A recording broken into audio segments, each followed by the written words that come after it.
So a Florida woman went to her daughter's school and fought a student.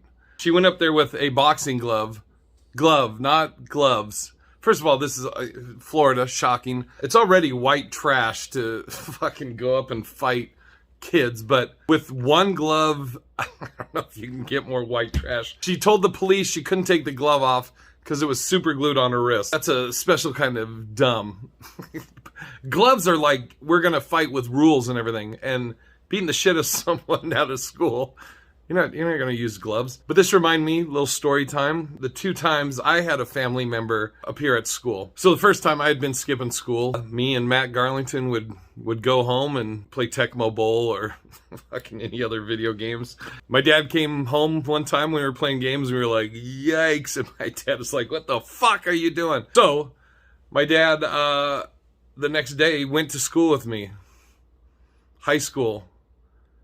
This old man, just class to class, and he told me he was going to do this every day if I skipped class again. So didn't skip any more classes. Next time a family member showed up was my uncle. My uncle was a police officer. He was head of the gang task force in Portland, Oregon. I didn't know my uncle was at Wilson High. So I was just in the cafeteria chilling, waiting in line, and all of a sudden I got jacked up against the thing.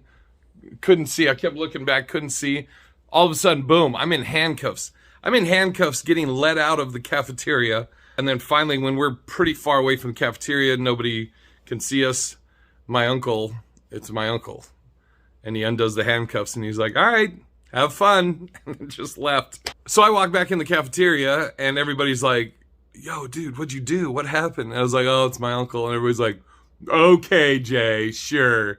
What'd you do? And I was like, it's my fucking uncle. It's my uncle fucking around there like, okay, all right.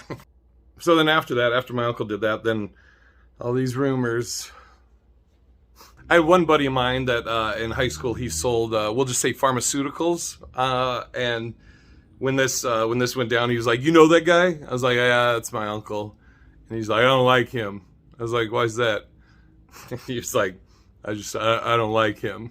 And so I told my uncle, I was like, hey, so-and-so, he's saying he didn't like you.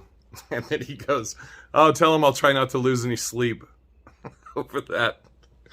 But you know what? What was funny, what's crazy, that same guy, that buddy of mine was no longer selling pharmaceuticals, and he had turned his life around, so to speak, and was doing good. And my uncle actually went to court and ended up being like a character witness for this friend of mine, saying like how he's doing good. He's a good guy and he changed his life. So, circle of life, all comes back.